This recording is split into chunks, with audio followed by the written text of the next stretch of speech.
जी फरमाइए। ये इदरीस साहब का घर है?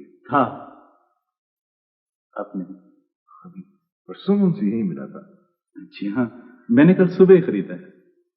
खरीदा है? क्या मतलब उन्होंने बेच दिया? जाहिर है, उनके बेचे बगैर मैं कैसे खरीद सकता था? नहीं, मेरा मतलब था क्यों बेचा? मैं पूछ सकता हूँ कि आप ये सब कुछ क्यों पूछ रहे हैं? ओह, माफी चाहता हूँ। मेरा नाम मोहसिन अली मिर्जा है, अखबार नवीस हूँ। इदरीस साहब मेरे दोस्त हैं। आप बता सकेंगे कि वो कहाँ होंगे? जी नहीं, शायद प्रॉपर्टी डीलर बता सके। कौन है ये प्रॉपर्टी डीलर, उनका पता बता सके? मेरे पास कार्ड पड़ा हुआ है उनका। आप थोड़ी देर इंतजार करें, मैं अभी ला कर देता हूँ। बहुत मेहरबानी।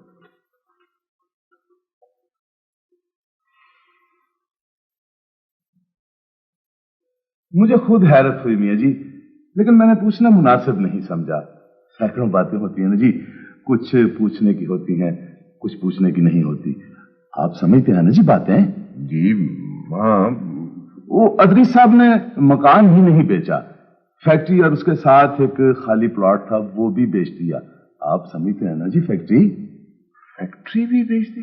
जी हाँ, एक उनका रिहायशी प्लॉट था 2 कनाल का परलबे सड़क, नई स्कीम में, वो भी बेच दिया। आप समझते हैं ना जी? नई स्कीम। कितने में बेचा है सब कुछ? मियां जी ये तो हम आपको नहीं बता सकते, बल्कि कोई डीलर भी नहीं बताएगा। ये हमारा ट्रेड सीक्रेट होता है।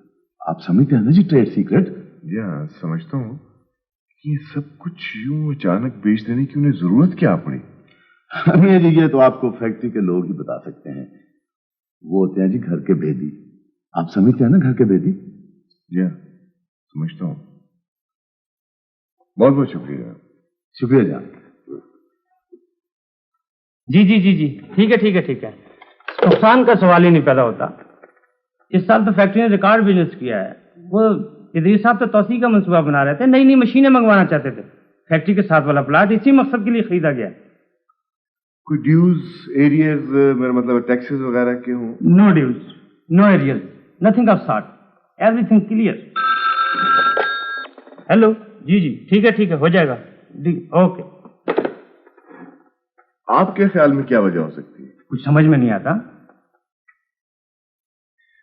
आपने पूछा तो होगा?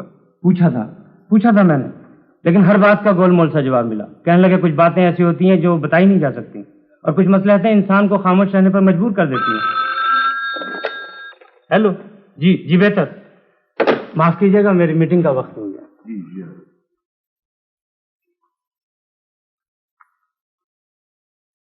मैं गुज़िश्ता 5 साल से उनका कानूनी मुशीर हूं। मेरी मालूमात के मुताबिक न तो उनके खिलाफ कोई रिपोर्ट दर्ज है और न कोई उनका मुकदमा ज़ेर समाअत है। मुझे तो उनके इस फैसले पर बड़ी हैरत हुई। मजीद हैरत इस बात पर हुई कि कम से कम 1 करोड़ से ज्यादा के आसासे उन्होंने 70 लाख से भी कम में फरोख्त कर। कुछ अंदाजा है कि ऐसा क्यों किया? जी नहीं, माफ कीजिएगा, मुझे जरा अदालत पहुंचना है।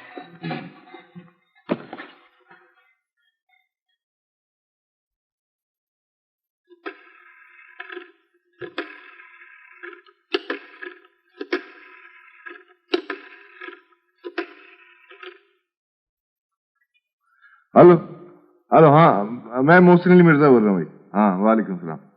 आइए न्यूज डेस्क से कहें कि कॉपी रोक के इम्पोर्टेंट है। हाँ बहुत जरूरी खबर है लगवाएं। लिखें, आप खुद लिख लें, लिखें जल्दी। हाँ जी, मालूम हुआ है कि शहर के मुमताज सनतकार मोहम्मद इदरीस ने अपने तमाम असासे जिनमें एक फैक्ट्री और 2 कीमती प्लॉट शामिल हैं, अचानक फरोख्त कर दिए हैं और किसी नामालूम समत रवाना हो गए हैं। उन्होंने अपना रिहायशी मकान भी बमै सामान बेच दिया है। मकान रिहायशी मकान होता है। हाँ, ये असासे किसी तरह भी 1 करोड़ रुपए से कम मालियत के नहीं हैं, जो उन्होंने 30% नुकसान पर फरोख्त किए हैं। अभी लिखें, उनके खिलाफ किसी थाने में कोई रिपोर्ट दर्ज नहीं, ना ही कोई मुकदमा ज़ेर समाअत है। अपनी नौयत के इस अनोखे वाक़े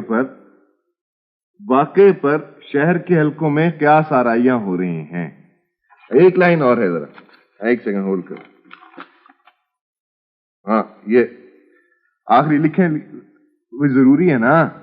हाँ, जाती जरूरत की चीजों में उनके पास एक कार, एक अटैची केस और चंद किताबें हैं।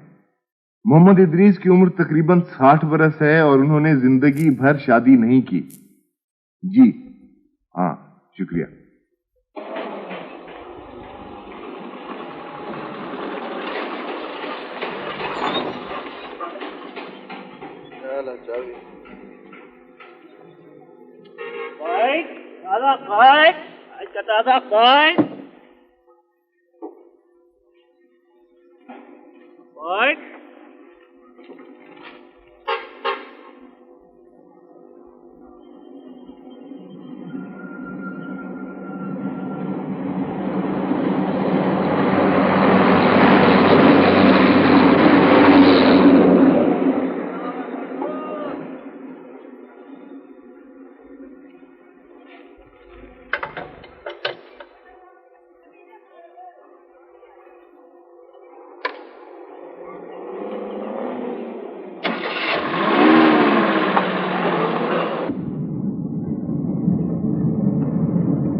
बाज़ औक़ात आप मामूली वाक़यात को सनसनी फैलाने के लिए पूरे सरार बना देते हैं। ये कोई मामूली वाक़या तो नहीं है मलिक साहब। हो सकता है उनका कोई अजीज रिश्तेदार मुसीबत में हो और वो उसकी मदद करने गए हों। कोई ऐसा अजीज रिश्तेदार नहीं है उनका जिसके लिए वो अपनी सारी जायदाद औने पौने बेच दे। रहने वाले कहाँ गए? किसी को कुछ मालूम नहीं। ये कैसे हो सकता है मिर्जा साहब? जितना बड़ा शहर होता है मलिक साहब, उतनी ही बड़ी तन्हाई भी होती है। लोगों के अपने जाती मसाइल इतने ज्यादा होते हैं कि पड़ोस की खबर भी नहीं हो सकती। आपके पास अगर फुर्सत है मलिक साहब, उसकी वजह सिर्फ ये है कि आप रिटायर हो चुके हैं और घर बैठे पेंशन पर। वो आपने याद दिला दिया, मुझे तो पेंशन लेने जाना था और डाकखाना तो नहीं बंद हो गया होगा। ये भी तो वक्त है। आप सेठ लियाज से मिल ले, उनकी इदरीस साहब से बहुत ज्यादा अल्लाह थी। दरअसल हम कारोबारी लोग एक दूसरे की जाती जिंदगी के बारे में कुछ इतना ज्यादा नहीं जानते, इतना वक्त ही नहीं होता ना जी। कभी आपने पूछा भी नहीं कि उन्होंने शादी क्यों नहीं की? अच्छा, हैरत है, यानी मुझे ये भी इल्म नहीं कि उन्होंने आज तक शादी ही नहीं की। ये भी नहीं मालूम आपको कि वो कहाँ के रहने वाले हैं? किसी दूर दराज के इलाके के किसी दूर के गांव का नाम लिया करते थे। अजीब सा नाम था, इस वक्त याद नहीं आ रहा। दरअसल हमें इतनी फुर्सत ही नहीं होती ना ऐसी बातों को याद रखने की।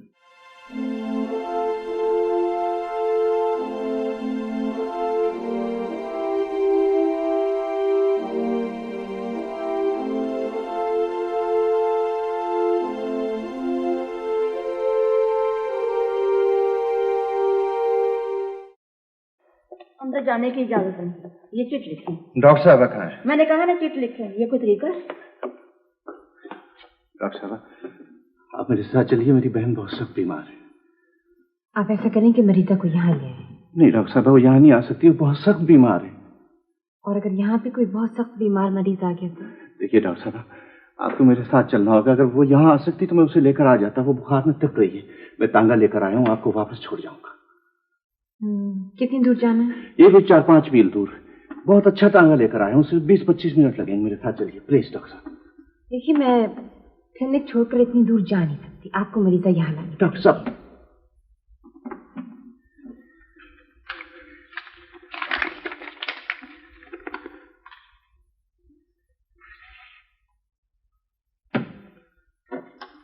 ये क्या है?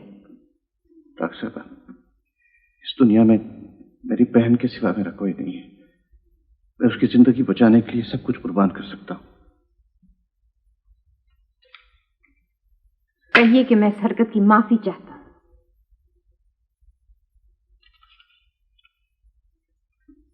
इस हरकत की माफी चाहता हूँ। Thank you.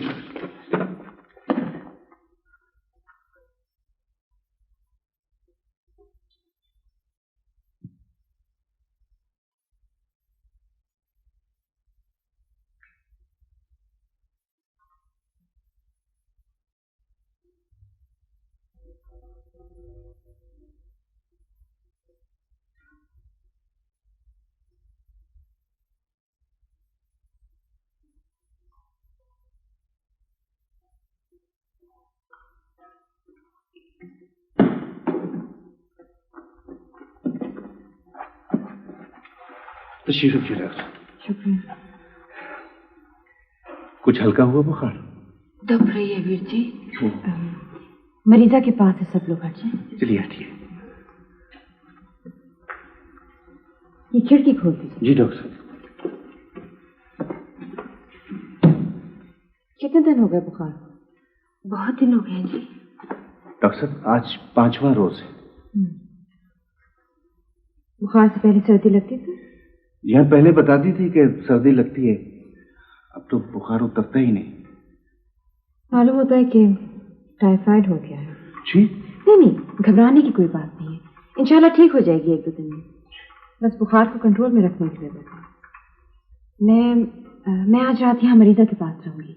आप ऐसा करें कि किसी जिम्मेदार शख्स को मेरे क्लिनिक भेज दें और इत्तला करा दें कि अगर कोई इमरजेंसी केस आए तो मुझे यहाँ से बुला। मैं खुद चला जाता हूँ डॉक्टर साहब। डॉक्टर साहब आपका बहुत बहुत शुक्रिया। मैं एक बहुत अच्छा सा टांगा लेकर जाता हूँ, वो सारी रात आपके क्लिनिक पर खड़ा रहेगा।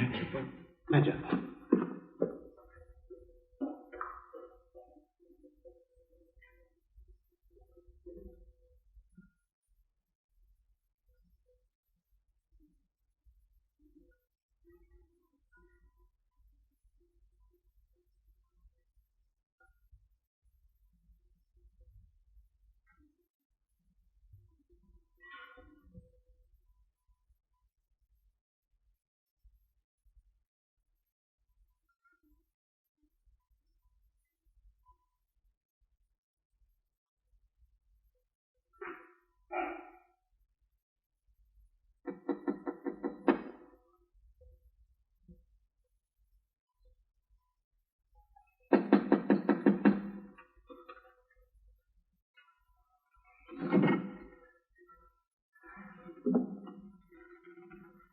क्या बात है डॉक्टर साहब?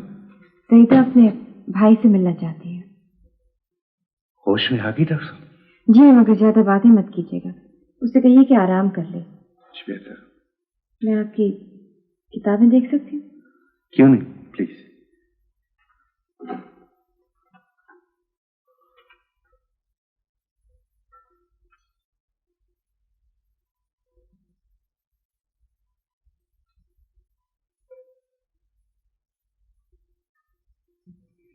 ये कौन है वीर जी? ये डॉक्टर साहब आए हैं, इन्हें मैं तुम्हारे लिए बड़े गांव से लेकर आया हूँ। ये तो लड़की सी लगती है।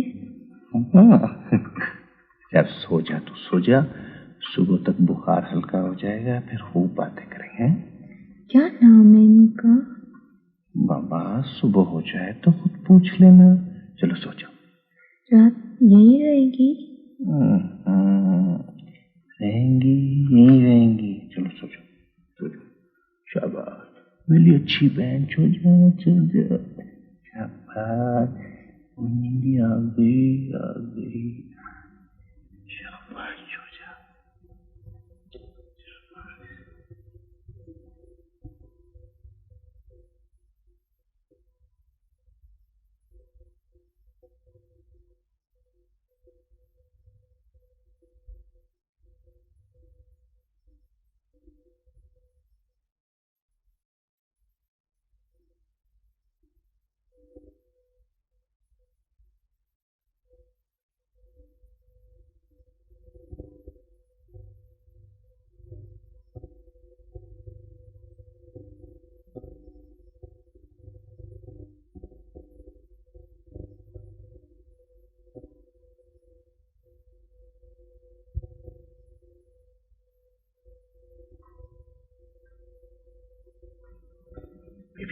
बेबी जान।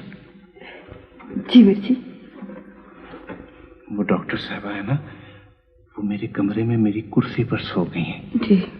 उन्हें कहो यहाँ पलंग पर आकर सो जाए। मैं ऊपर बड़े कमरे में जा रहा हूँ, सईदा भी सो गई। सईदा ये डॉक्टर साहब बुलाए। ठीक है। मुझे माफ कीजिएगा, मेरी सर आंख लग गई थी। दरअसल कल रात भी एक मरीजा की वजह से मैं सो नहीं सकी थी।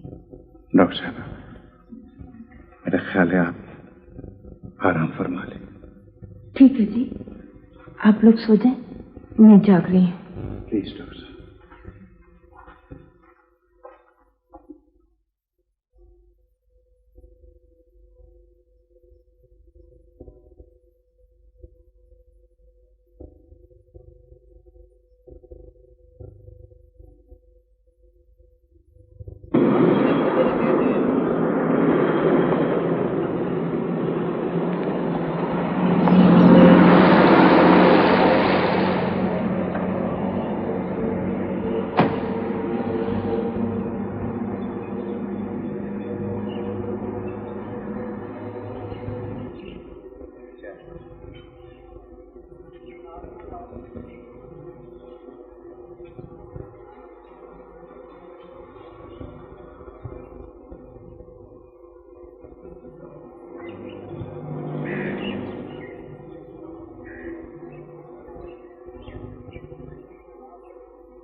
हमारे वालिद साहब को दमे की शिकायत थी, मगर वालिदा साहबा का ख्याल था कि उन पर किसी ने तावीज कर रखे हैं।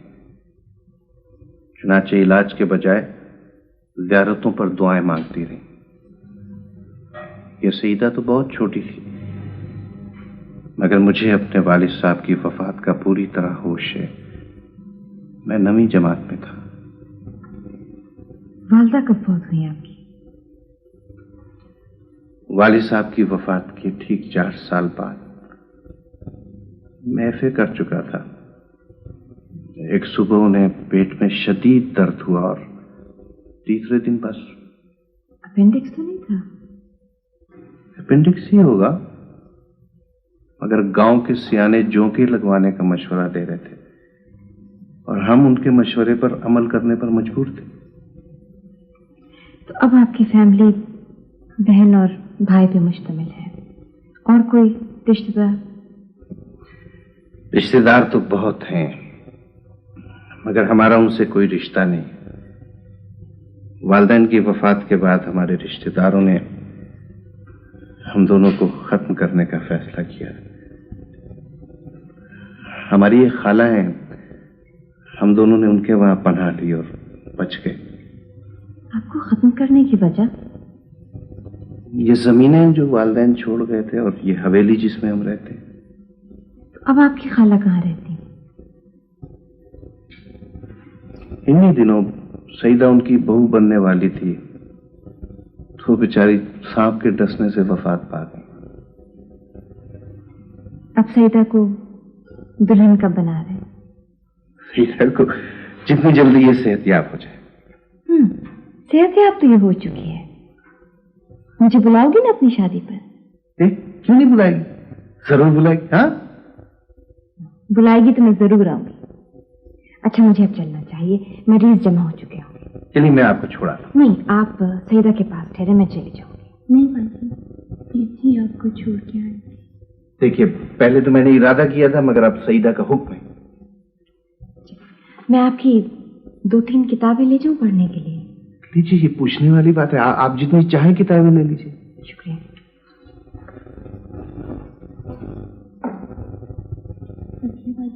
बहुत अच्छी है। हाँ, बहुत अच्छी है, मगर ये सफिया बाजी नहीं है, डॉक्टर सफिया है। उन्होंने खुद कहा है मुझे बाजी कहकर पुकारो। कहती है मेरी कोई बहन नहीं और मुझे बाजी कहलवाना अच्छा लगता है। हाँ? और तुझे बाजी कहना अच्छा लगता है? बिल्कुल ठीक। वीर जी। हाँ, टांगा आ गया। अच्छा, आइए डॉक्टर साहब, चल।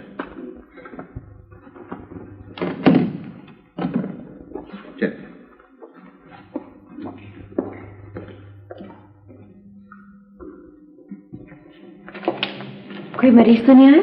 नहीं डॉक्टर साहबा।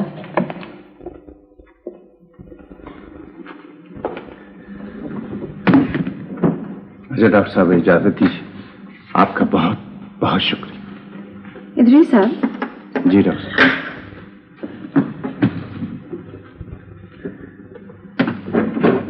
इदरीस साहब, मैं आपके गांव जाते और आते वक्त एक बात सोचती रही। जी क्या डॉक्टर साहब? मैं सोचती रही कि आपने अपनी बहन की जिंदगी बचाने के लिए मेरे सामने ब्लैंक चेक रख दिया था। इसी तरह बहुत से लोग होंगे जो अपने बाप, बेटे, बीवी या बहन की जिंदगी बचाने के लिए अपना सब कुछ कुर्बान कर देने को तैयार होंगे या नहीं? होंगे क्या डॉक्टर साहब, ऐसे लोग हैं? अगर हैं तो फिर ये क्यों नहीं करते कि सब मिलकर यहाँ पर एक अस्पताल कायम करने की कोशिश करें? आपकी बात तो दुरुस्त है डॉक्टर साहब, लेकिन इन लोगों को समझाना बहुत मुश्किल है। देखिए, पढ़े लिखे लोगों का फर्ज है कि वो अपने इलाके के लोगों को समझाएं। इत्तेफाक की बात यह है डॉक्टर साहब कि इस इलाके में पढ़ा लिखा होने की तोहमत मुझी पर है और मैं अकेला क्या कर सकता हूँ। फिर तो मेरा ख्याल है मुझे भी मरीजों का इलाज नहीं करना चाहिए। क्यों डॉक्टर? देखिए ना, इस इलाके में डॉक्टर भी तो एक ही है। वो भी तो कह सकती है कि मैं अकेली क्या कुछ कर सकती हूँ। ये बात आपने खूब कही।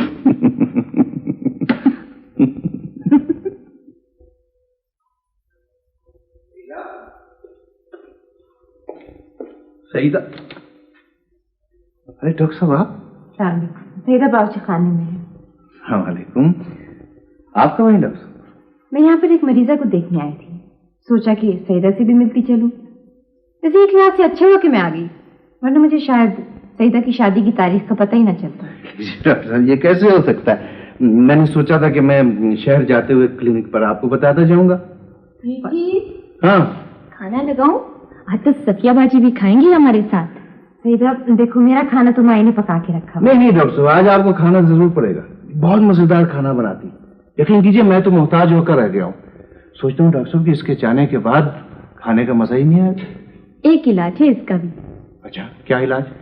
आप कोई ऐसी बीवी ले आए जो मेरे जैसा खाना पका सकती हो, वरना बीबी जान के हाथ का ही पका खाना पड़ेगा। क्यों बाजी? बिल्कुल ठीक बात।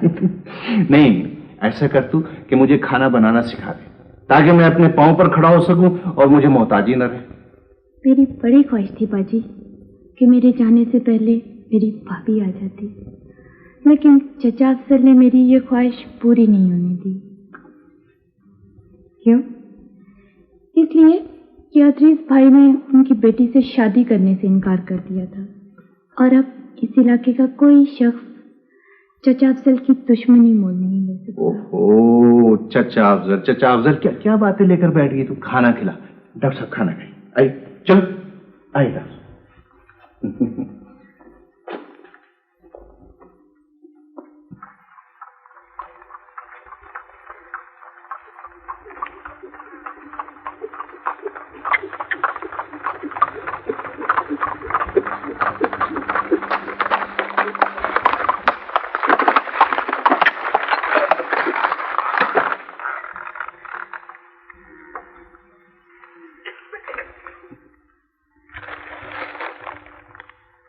क्या देख रहे हैं?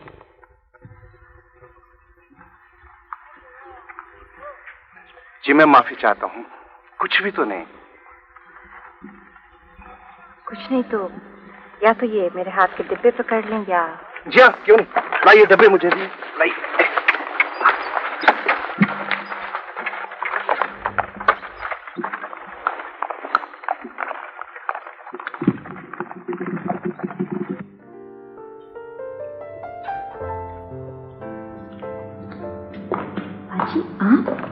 आपने बहुत अच्छा किया कि आ गई।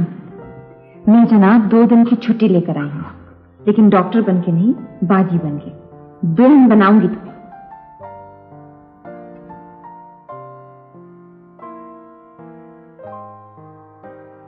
ये आज आपको हो क्या गया है? इन डिब्बों को पलंग पे रख।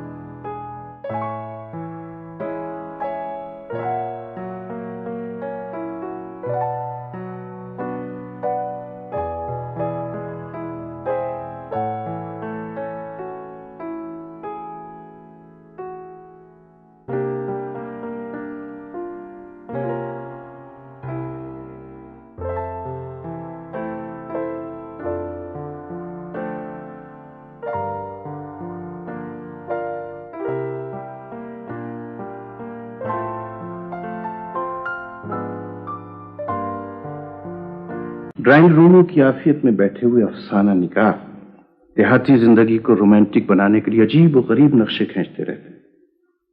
कौन सा नया नक्शा देख लिया आपने? एक कहानी पढ़ रहा था, लिखा था देहात की शफाफ फजा की तरह देहाती बाशिंदों के जहन भी साफ होते हैं। उनके दिल खेतों की तरह खुले और कुओं की तरह गहरे होते हैं। सही बात है, गलत तो नहीं लिखा। हाँ, लेकिन इस अफसाना निगार को चचा अफजल का भतीजा होना चाहिए। एक तो ये चचा अफजल आपके सर पे हर वक्त सवार रहते हैं। क्यों ना सवार रहे, अजीब अजीब शोशे छोड़ते रहते हैं, कोई ना कोई बहाना, कोई हरबा हाथ से जाने नहीं देते। कोई नया शोशा छोड़ा है क्या? हाँ, अजीब अजीब अफवाहें फैला रहे हैं हमारे बारे में। हमारे बारे में? क्या? कैसी अफवाहें?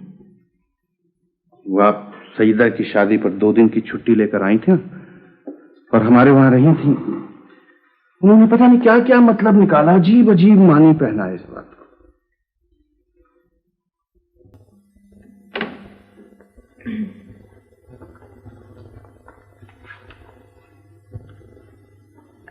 सईदा का कोई खत आया?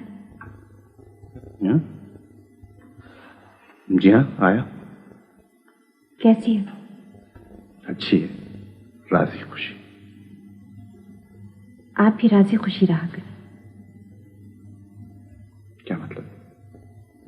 जो अफवाहें गलत हों उन्हें सुना ही ना करें, और जो बात सही हो उसे कबूल कर लिया करें।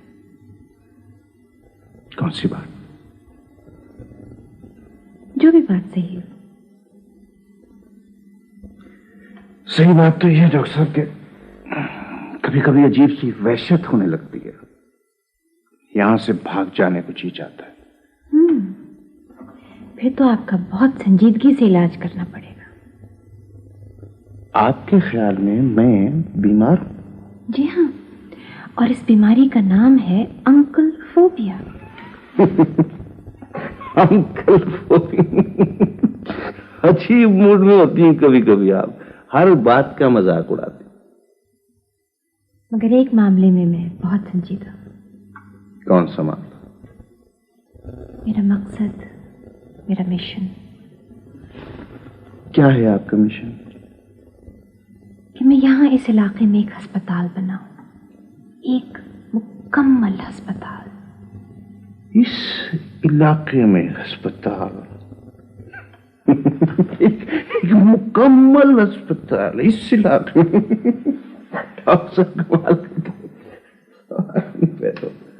जी हाँ, एक मुकम्मल अस्पताल इस इलाके में, जहां दमे के मरीजों को तावीजों में मुब्तला समझा जाता है, अपेंडिक्स की तकलीफ में जोंकें लगवाई जाती हैं, खालाएं सांप के डसने से बगैर इलाज के फौत हो जाती हैं, और भाई बहनों की जिंदगी बचाने के लिए डॉक्टर्स के आगे ब्लैंक चेक रख देते हैं, फिर कहते हैं कि अस्पताल, मुकम्मल अस्पताल इस इलाके में। आई एम सॉरी डॉक्टर, मुझे अफसोस है, वाकई अफसोस है। एक आम इंसान कितने आसानी से कह देता है कि आई एम सॉरी, मुझे अफसोस है, वाकई अफसोस है। लेकिन जरा सोचें कि यही अल्फाज किसी डॉक्टर के मुंह से सुनकर उसकी माँ के दिल पर क्या गुजरती होगी, जिसकी बाहों में उसकी जिंदगी का सहारा मौत का बोझ बन जाता है। मुझे माफ कर दें सफिया, दरअसल मेरा मतलब ये था, मैं कहना ये चाहता था, ये काम बहुत मुश्किल है। काम सब मुश्किल होते हैं इदरीस, उन्हें आसान बनाया जाता है।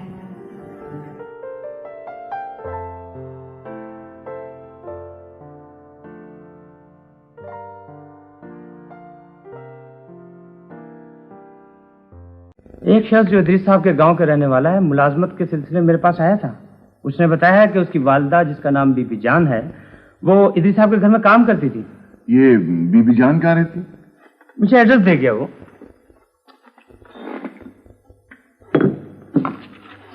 नोट कीजिए। जी बताइए।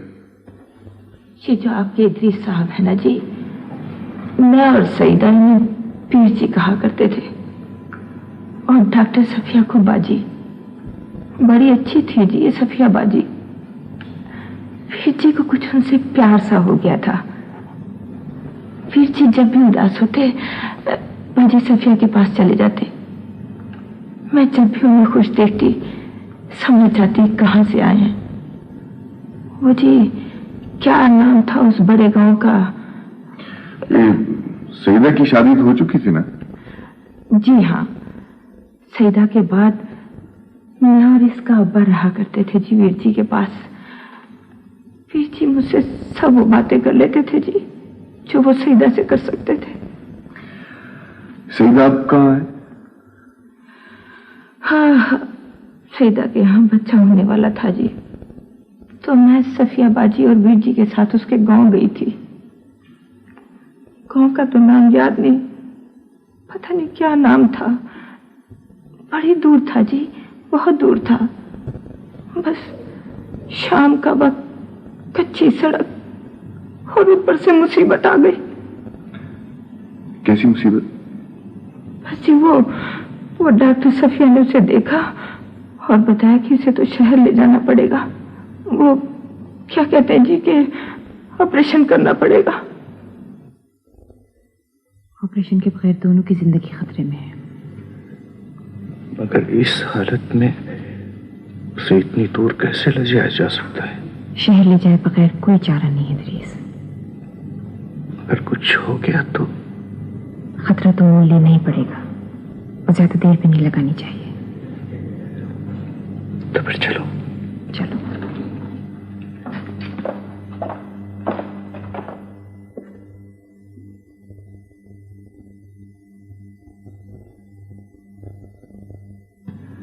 फिर क्या जी, सईदा को टांगे में डालकर हम शहर चल दिए। क्या नाम था उस जगह का, कुछ याद नहीं आ रहा। फिर हुआ क्या? ऑपरेशन हुआ कि नहीं? ऑपरेशन कैसे हो सकता था जी, हम तो शहर पहुंच ही नहीं सके। सईदा ने तो रास्ते ही में मेरी इन बाहों में जान दे दी। मैं अब यहां नहीं रह सकता। मैंने गांव छोड़ देने का फैसला कर लिया है। वजह? मैंने आपको बताया था कि सईदा के सिवा मेरा इस दुनिया में कोई नहीं है। वो बच्ची जो अंदर उस वार्ड में लेटी है, उसका नाम भी सईदा है, लेकिन उसका कोई भाई नहीं है। मेरा दूसरा फैसला इसी सईदा के बारे में है। मैं अपनी जमीन और हवेली आपके मकसद के हवाले कर रहा हूं, ताकि कोई डॉक्टर किसी मरीज के पसमानगाह से यह न कह सके कि आई एम सॉरी। मुझे अफसोस है, वाकई अफसोस है। I am sorry.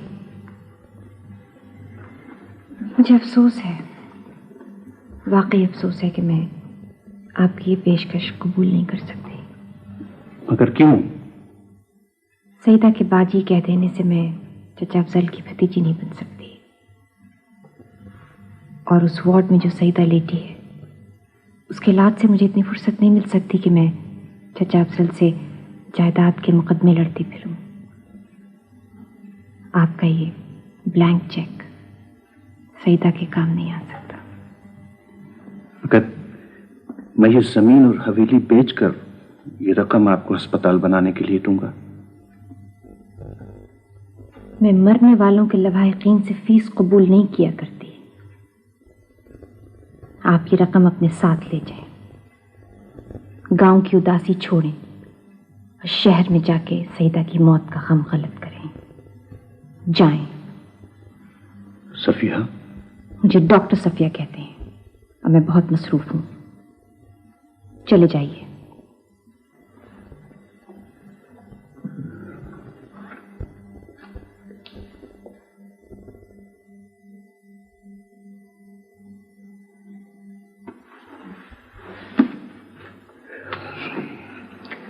बेबी जान, डॉक्टर सफिया मेरी एक बात पर सख्त नाराज हो गई है। अब मेरी समझ में नहीं आता कि मैं उससे माफी कैसे मांगू। मैं बताऊं जी माफी मांगने का आसान तरीका? हाँ बताओ। आप डॉक्टर सफिया से शादी कर लें जी। हाँ, क्या कह रही हो तुम?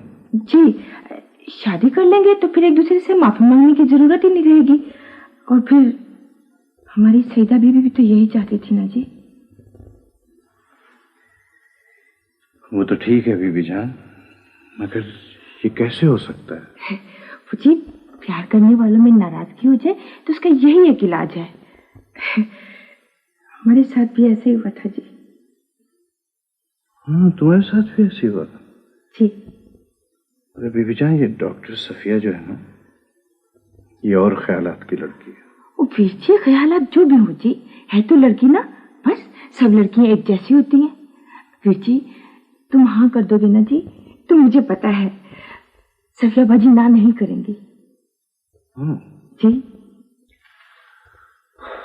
फिर क्या हुआ? बस जी मैंने वीर जी से इजाजत लेके बाजी सफिया से बात की। वो इतनी खुश हुई कि रो पड़ी। रो पड़ी? हाँ जी, खुशी की बात जो थी ना जी। आपके इरादे कुछ ज्यादा मजबूत मालूम नहीं होते। आपने कैसे अंदाजा लगाया? गांव छोड़ के शहर जाने का फैसला किया, फिर इरादा बदल दिया। सिर्फ इरादा ही नहीं बदला, और भी बहुत कुछ बदल गया है। मसलन क्या किया? मसलन सूरज सुर्ख था, नीला हो गया। अच्छा। चांद मैला था, धुल गया। दरख्तों के नीचे साए बिछ गए। अजीब बात है, ऐसी कोई तब्दीली मैंने महसूस नहीं की। आपको ऐसी तब्दीली महसूस करने की फुर्सत ही कब है? इदरीस साहब। जी सफिया। अच्छा हुआ ये बात आपने अभी जिक्र दी। कौन सी बात? इससे मुझे मौका मिल गया कि मैं आपको बता दूं। क्या बताते आप? यही कि मैं अपनी मसरूफियत छोड़ नहीं सकती। आपको अपनी मसरूफियत छोड़ने के लिए किसने कहा? अभी आप ही ने तो कहा है कि मुझे तब्दीली महसूस करने की फुर्सत नहीं है। नहीं, मैंने तो यूं ही कहा था, मजाक में। लेकिन मेरी मसरूफियत, मेरा मिशन, इरादा, अस्पताल बनाने का इरादा मजाक नहीं है। मैं जानता हूं। मैं आपके मिशन, आपके मकसद, आपके इरादों में आपके साथ हूं।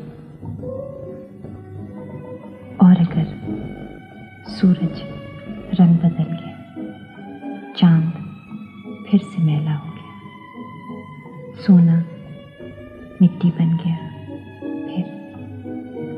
नहीं सर, ऐसा कभी नहीं होगा, कभी नहीं। आपको यकीन है? हाँ। कितना? जितना मुझे अपने आप पर। ये तो कोई बात नहीं। अच्छा, चलिए जितना आपको अपने मिशन पर। ये ठीक है। ठीक है।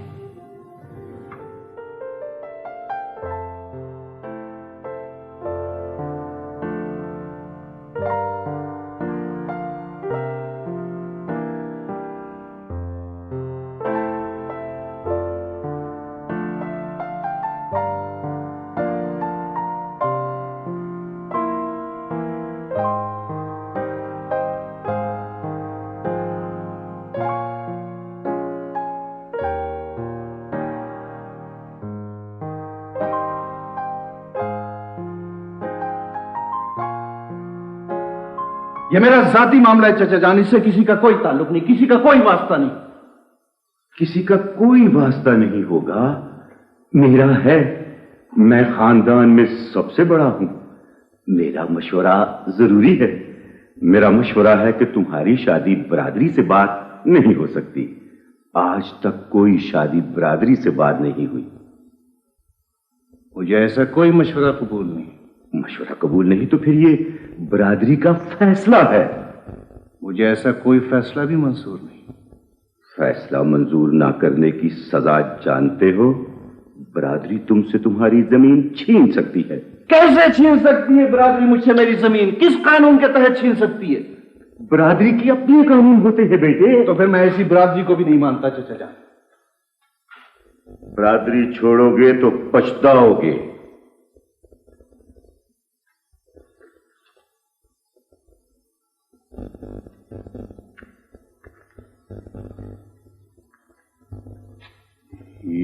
धमकी है? समझ जाओ तो नसीहत है, ना समझो तो धमकी। चचा अफजल तो तहसीलदार के सामने बिल्कुल गुरबा मस्कीन बन गए थे। कहने लगे, साहब मैंने तो ऐसी कोई बात की नहीं, मैंने तो किसी किस्म की कोई धमकी दी नहीं, और फिर ये कैसे हो सकता है कि कोई किसी का जायज हक कैसे हासिल कर सकता है? तो फिर उनको धमकी देने की क्या जरूरत थी? अरे सफिया, ये तरीका होता है काम निकालने का, समझते हैं धमकी देकर काम निकाल लेंगे। वैसे इस तरह के लोग बहुत खतरनाक होते हैं, सामने से हमला नहीं कर सकते तो छुप कर वार करते हैं। नहीं, चचा अफजल अब ऐसी हरकत नहीं करेंगे। वो जानते हैं कि मैं कानून की मदद हासिल कर सकता हूं। पर फिर इदरीस अब वो इदरीस नहीं रहा जिसके वालिदैन उसे बेयार और मददगार छोड़कर वफात पा गए थे। वो हमारे अस्पताल बनाने के मंसूबे की मुखालफत करेंगे? नहीं, बिल्कुल नहीं करेंगे, क्योंकि इस इलाके के सारे लोग अस्पताल बनाने के मंसूबे के हक में हैं और इन लोगों ने अपने ताउन का पूरा पूरा यकीन दिलाया है। मैं गुज़िश्ता कई रातों से इस अस्पताल के ख्वाब देख रही हूँ और मेरे अक्सर ख्वाब सच्चे होते हैं। और मेरे ख्वाबों में अस्पताल से मुलाकात एक छोटा सा खूबसूरत सा बंगला भी आता है। काश ये ख्वाब सईदा की जिंदगी में पूरा हो जाता। आज एक मरीजा आई थी मेरे पास।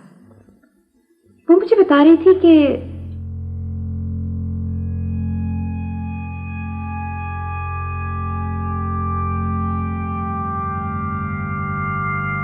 क्या बता रही थी मरीजा?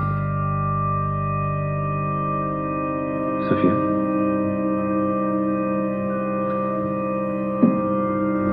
सफिया,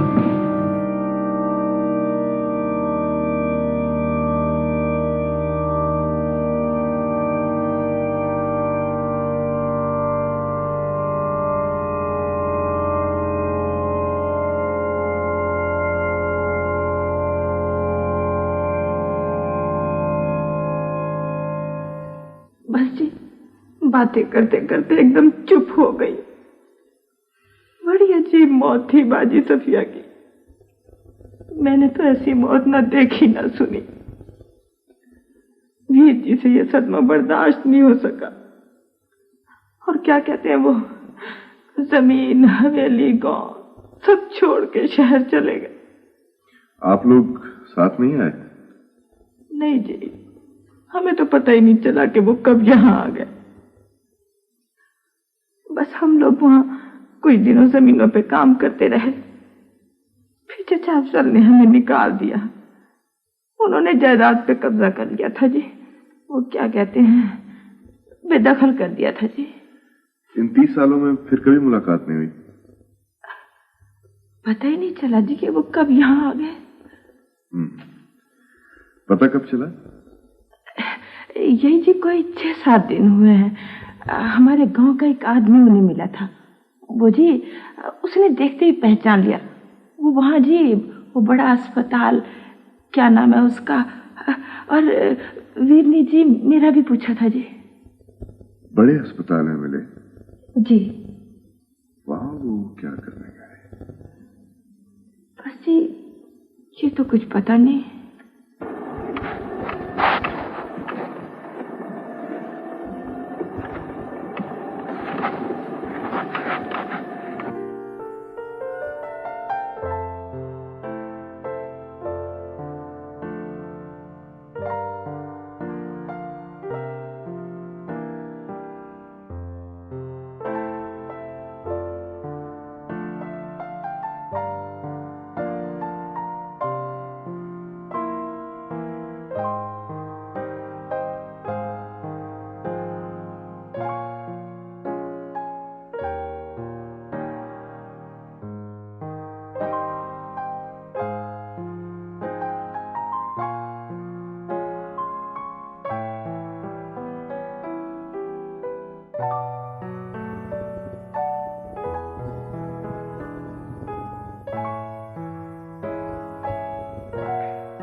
सफिया,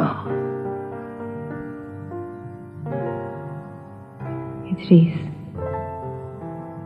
आप कहाँ चले गए थे? मैं शहर चला गया था सफिया। बहुत देर लगा दी इदरीस आपने। यहाँ आपकी राह देखते देखते सूरज नीले पानियों में डूब गया, चांद आपके इंतजार में बुझ गया, दरख्तों के साए कट गए और मिट्टी जलकर राख हो गई है। मैं जानता हूं सफिया, और इसी बात का कफारा अदा करने आया हूं। मैं आपके मिशन को पूरा करूंगा। जो सूरज नीले पानियों में उतरा है वो सब्ज खेतों पर तुलू होगा। चांद हमारे लिए बुझाए मगर दूसरों पर रोशन होगा। जो मिट्टी को सोना बनाते हैं उनके लिए दरख्त अपनी छांव के दस्तरखान बिछाएंगे। आपके पास इतना वक्त है कि मेरा मिशन पूरा कर सके? यही एक मकसद तो मुझे यहां लाया है, और मेरे साथ वो यकीन भी है जो आपको अपने मिशन पर था। तो फिर जाएं, बिस्मिल्लाह करें। मैं आपका इंतजार करूंगी।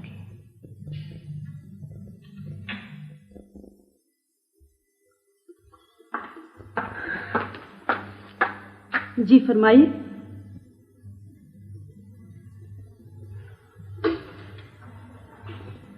कुछ नहीं डॉक्टर साहब, कुछ नहीं।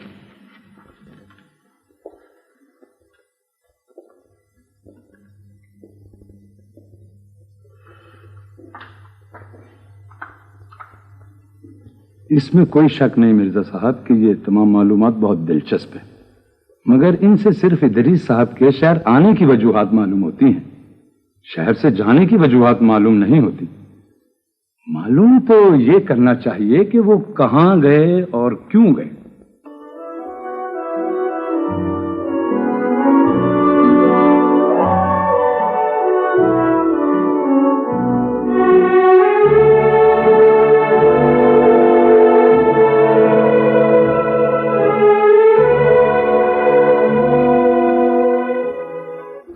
मैं यहां इसलिए आया हूं कि मैं यहीं से गया था। इस इलाके का मुझ पर एक कर्ज है और उस कर्ज की अदायगी मेरा फर्ज है। और वो फर्ज ये है कि मैं इस इलाके में एक अस्पताल बनवाना चाहता हूं, एक मुकम्मल अस्पताल जिसमें कम से कम 20 मरीजों की गुंजाइश हो और छोटे मोटे ऑपरेशन भी हो सके। यूं तो जिंदगी और मौत खुदा के हाथ में है, लेकिन मखलूक के खुदा का भी यह फर्ज है कि वो जिंदगी और सेहत जैसी खुदाई नेमतों को जाय न होने दे।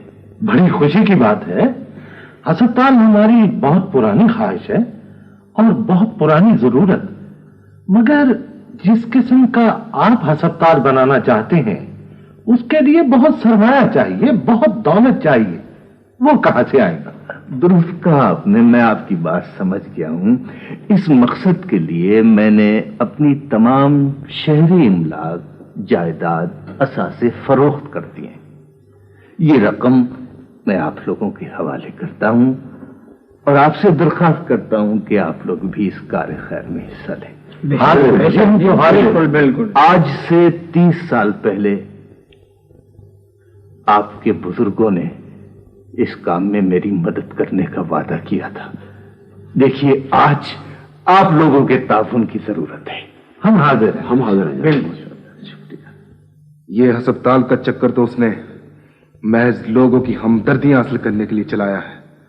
उसका असल मकसद उन जमीनों पर और इस हवेली पर कब्जा करना है जिसे हमने 30 साल से आबाद कर रखा है। नहीं ओए पागल, ये जमीनें और हवेली अब उसके लिए कोई वक़्त नहीं रखती। उसके पास बड़ी दौलत है, उससे वो दुगनी जमीनें खरीद सकता है, कई हवेलियां बना सकता है। वो किसी बहुत ऊंची मार पर है। जब दौलत आती है ना तो इरादे भी बड़े ऊंचे हो जाते हैं। फिर वो क्या चाहता है अब्बा? वो अपने बाप के बदले लेने आया है। इस इलाके में हमारा जो रोब है उसे खत्म करने आया है। हमारी इज्जत को खाक में मिलाने आया है, हमें जलील ख्वार करने आया है। वो पहले यहां अपने पांव जमाएगा, असरू रसूख बनाएगा और अपने बाप के बदले लेने आया है। इस इलाके में हमारा जो रोब है उसे खत्म करने आया है, हमारी इज्जत को खाक में मिलाने आया है, हमें जलील ख्वार करने आया है। वो पहले यहां अपने पांव जमाएगा, असरू रसूख बनाएगा और फिर कोई आला सरकारी मनसब हासिल करके हमें कच्चा चबा जाएगा। तो फिर हमें क्या करना चाहिए अब्बा? ये भी कोई पूछने की बात है कि हमें क्या करना चाहिए? उसकी हर कोशिश को नाकाम बनाना चाहिए। मगर एक बात का ख्याल रखें, दौलत की बहुत दूर दूर तक रसाई होती है। ये खबर तो मैंने भी पढ़ी है कि इदरीस साहब अपने गांव पहुंच गए हैं और अस्पताल बनाना चाहते हैं। उन्होंने अपनी तमाम इमलाक को फरोख्त कर देने का यही मकसद बताया है। इससे ये तो पता चल गया कि वो कहां और क्यों गए। मालूम ये करना है कि उन्हें इसकी इतनी जल्दी क्यों थी। क्यों हो सकती है इतनी जल्दी मलिक साहब? बहुत सी वजूहात हो सकती हैं, मगर उन्होंने कर्ज का जिक्र किया है और कर्ज के साथ वक्त की पाबंदी होती है। हर कर्ज की कोई ना कोई मियाद होती है। इस कर्ज में कैसी मियाद है? यह मालूम करना तो आपका काम है।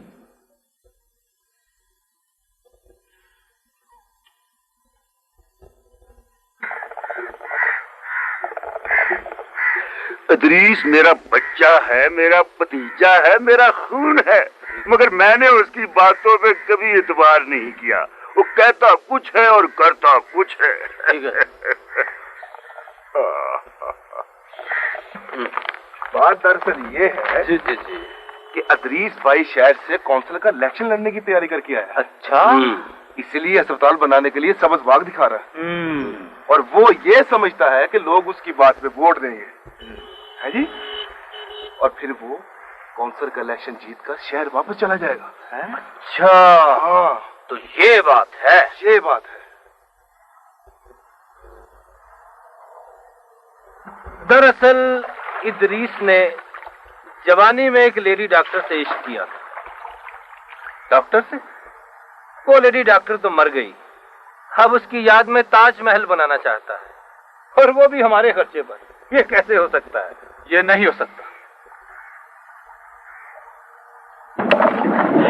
देखो जी, हमारे गांव से बहुत छोटे छोटे देहात में सरकारी अस्पताल बने हुए हैं जहां मुफ्त इलाज होता है। ठीक है। तो फिर यहाँ सरकारी अस्पताल क्यों नहीं बन सकता? सोचने की बात है। हाँ, ये बात तो वाकई सोचने की। 30 साल पहले भी इदरीस ने एक लेडी डॉक्टर से मिलकर अस्पताल बनाने का चक्कर चलाया था। हाँ जी, इलाके के बड़े बड़े जिम्मेदारों से फंड इकट्ठे किए और शहर भाग गया। अच्छा। हाँ, और उसी पैसे से कारखाने लगाए और जायदाद बनाई। मगर वो ऐसा लगता तो नहीं। यही तो वजह है कि लोग उसके चक्कर में आ जाते हैं।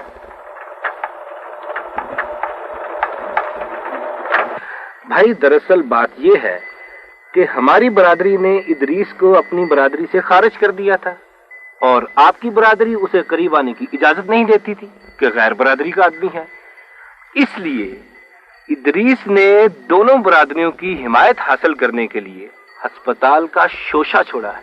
ये सब सियासत है, सियासत। हाँ भाई हाँ। भाई मेरे, अस्पताल अगर बनाना है तो आप लोगों के इलाके में बनाए, जहाँ की आबादी ज्यादा है, कुछ फायदा भी हो।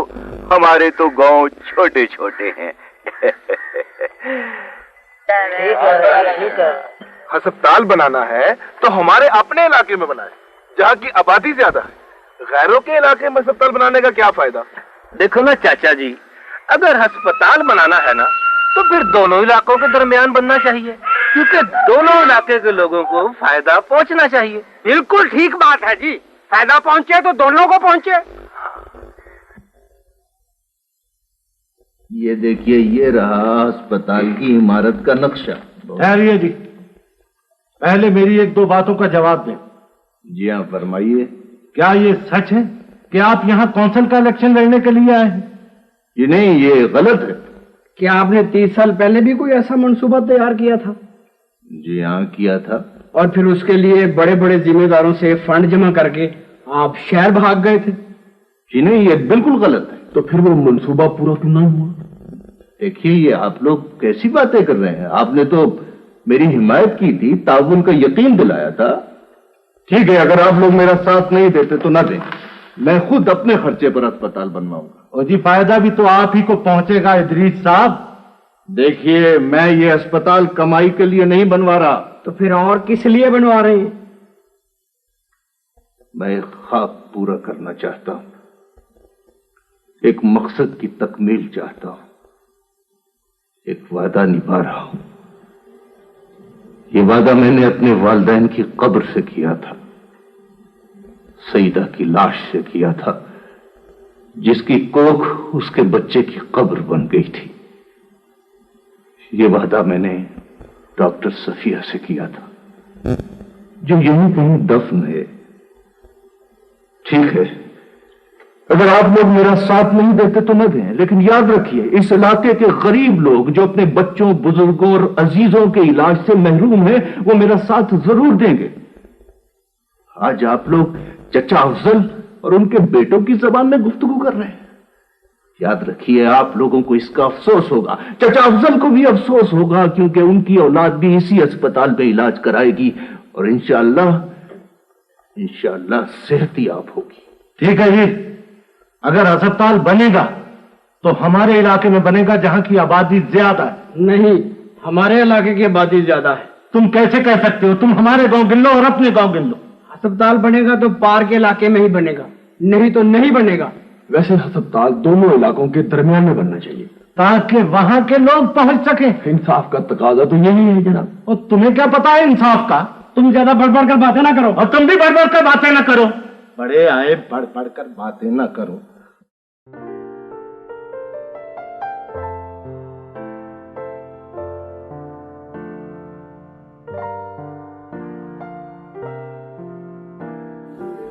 एक आम इंसान कितनी आसानी से कह देता है कि आई एम सॉरी।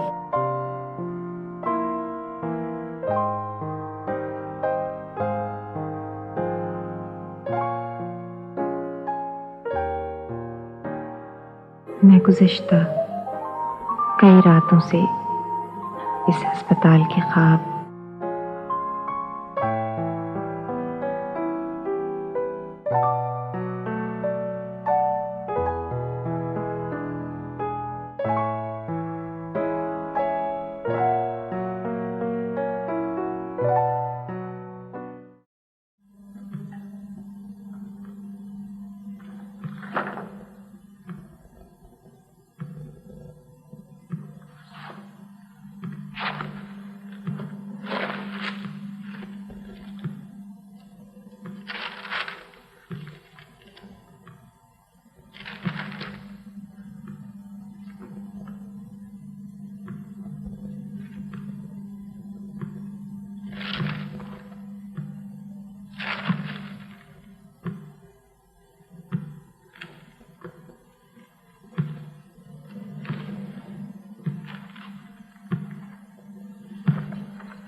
बताइए ना डॉक्टर साहब, रिपोर्ट्स क्या कहती हैं? बात यह है इदरीस साहब के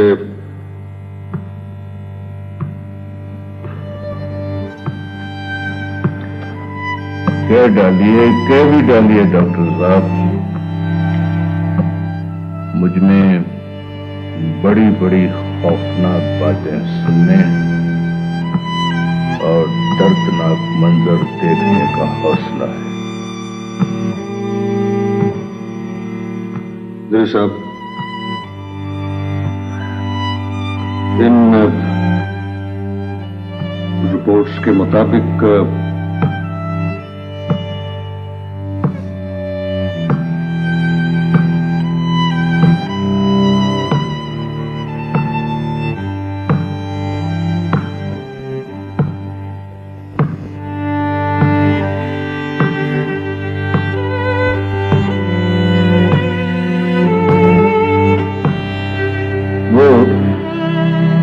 ज्यादा से ज्यादा 2 माह और जिंदा रह सकते हैं। वो अखबार के लिए नहीं है। नहीं डॉक्टर साहब, ये खबर नहीं बनेगी, लेकिन ये बात उनके मिशन के लिए मददगार साबित हो सकती है। मिशन? जी हाँ, जिस रोज आपने उन्हें ये इतला दी डॉक्टर साहब, उसी रोज जो उनकी बाकी मादा जिंदगी का पहला दिन था, उन्होंने अपनी तमाम शहरी प्रॉपर्टी फरोख्त कर दी और गांव चले गए ताकि वहां एक अस्पताल तामीर कर सकें। He is great. Yes doctor, he is really great. ये सब आपके चचा अफजल की शरारतों का नतीजा है। हाँ, चचा अफजल ने इस इलाके में इंतशार का ऐसा जहर फैला दिया है जिसका इलाज मुश्किल है। खैर, मुझे उम्मीद है कि सूरत हाल ठीक हो जाएगी, मगर कब तक बरकत, कब तक? कम से कम 1-2 माह तक ये लोग खुद आपके पास आएंगे। 1-2 माह तक?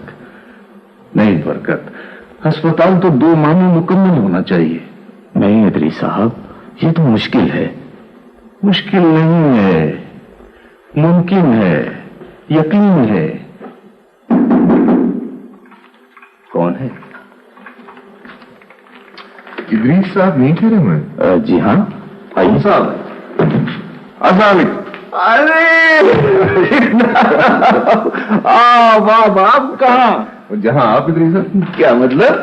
मैंने सुना है कि आप अस्पताल बना रहे हैं, सोचा आपको मरीजों की जरूरत होगी आगे। अरे साहब, मरीज तो बहुत हैं लेकिन अस्पताल नहीं बन रहा। क्यों नहीं बन रहा, क्या वजह?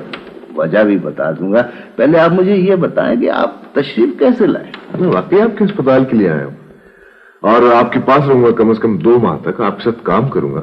काम करेंगे आप? मुझे तो कोई काम करने नहीं दे रहा, तो आप क्या काम करेंगे? जो आप कहेंगे, जो हुक्म देंगे करूंगा। अरे मिर्जा साहब, ये पत्थर तोड़ने का काम है और आप ठहरे कलमकार। वो जिसमें हीरे का पत्थर लगा होता है इदरीस साहब, वो भी तो कलम ही होता। वाकई अस्पताल के सिलसिले में आपको यकीन क्यों नहीं आ रहा? आ गया, मेरा तो हौसला बढ़ गया। ये बरकत, ये मेरे दोस्त है मोहसिन अली मिर्जा साहब, ये बहुत अच्छे अखबार नवीस है। ये मेरा दोस्त बरकत। चाय मंगवाओ मिर्जा साहब। हाँ हाँ, आप तशरीफ रखिए, मैं खुद अभी ला। जी बिल्कुल। बात ये मिर्जा साहब कि यहाँ 2 बरादरियां हैं जो एक दूसरे की मुखालिफ है, और ये दोनों की दोनों मेरे भी मुखालिफ हैं। एक बरादरी के सरबराह मेरे चचा अफजल ने, जो ये समझते हैं कि शायद इस इलाके में मैं अपना असर रसूख बढ़ाकर उनका दबदबा कम करना चाहता। जी हाँ, और यही ख्याल दूसरी बिरादरी का भी है। सब बातें अखबारात में आ चुकी हैं ना। तो चचा अफजल ने झगड़ा इस इलाके में पैदा कर दिया है कि अस्पताल किस जगह बनाया जाए और किस जगह न बनाया जाए। ये भी आ चुका अखबारों में। इस इलाके के गरीब लोग ये बरादरियों के जंगल में फंसे हुए, बरादरियों के सरबराहों से डरते हैं। वो भुट्टे वाले ईंटें नहीं देते, सीमेंट शहर से लाना मुश्किल है, तो बाकी सारे काम तो बात के हैं। इदरीस साहब, मुझे आपके इलाके में आए हुए 5 दिन हो गए जी। इन दिनों में मैंने आपके तमाम देहात का दौरा किया है। मेरे साथ कुछ और अखबार नवीस और नामा निगार हजरात भी थे। अच्छा। हम इसी अस्पताल के सिलसिले में उन लोगों से मिले हैं जिनके अजीज बीमार हैं। हमने स्कूलों के तलबा से, उनके उस्तादों से और मसाजिद के खतीबों से बात की। वो सब लोग आपकी कामयाबी के लिए दुआ गो हैं। अच्छा। और ये सब लोग यहाँ आपके साथ काम करने, आपका हाथ बटाने, ईंटें लगाने और टोकरियां उठाने के लिए आ रहे हैं। अच्छा। आप ऐसा करें कि तमाम बिरादरियों की एक पंचायत बुला लें। ये पंचायत कोई ऐसा फैसला नहीं कर सकेगी जो इन लोगों के मफाद के खिलाफ होगा। ये तो बहुत अच्छा हो गया मिर्जा साहब, ये कमाल कर दी आपने। इसका मतलब ये कि अस्पताल 2 माह में मुकम्मल हो जाएगा। इंशाअल्लाह। इदरीस ने तमाम बरादरियों की पंचायत बुलाकर बहुत बड़ा खतरा मोल लिया है।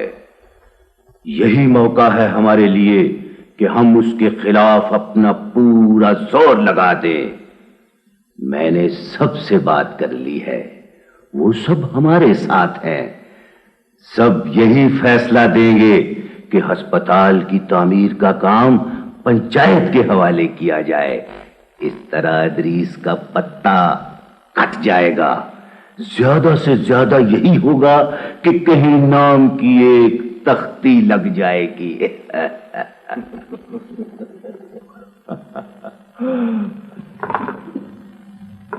सब बातों और तमाम मामलों पर गौर करने के बाद पंचायत इस फैसले पर पहुंची है कि अस्पताल की तामीर के तमाम मामलों की निगरानी का काम मोहम्मद इदरीस साहब खुद करेंगे। माशाअल्लाह। ये मोहम्मद इदरीस साहब को इख्तियार होगा कि जहां चाहे अस्पताल बनाए। इस इलाके के तमाम लोग इस अस्पताल की तामीर में मुफ्त काम करेंगे। बेशक, क्यों नहीं।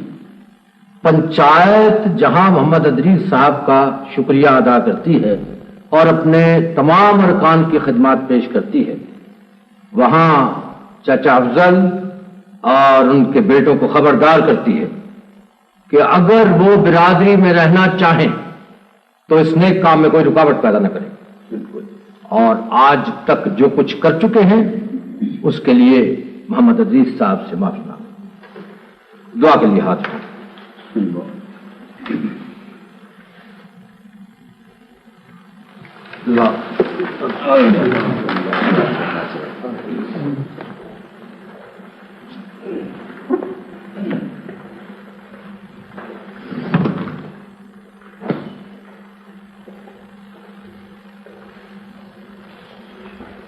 अब्बा, ये तो उल्टा चक्कर चल गया। पता नहीं क्या हुआ, सब नमक हराम निकले। ये जो सारे इलाके के लोग आ गए थे ना अब्बा, उन्होंने काम खराब किया है। मैं ये जमीन, ये हवेली, ये बरादरी छोड़ दूंगा, मगर इदरीस से माफी नहीं मांगूंगा।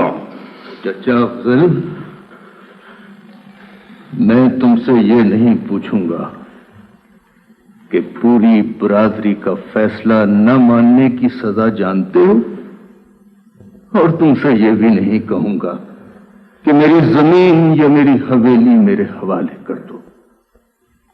मैं तुमसे माफी मंगवाने नहीं आया, माफी देने आया हूं।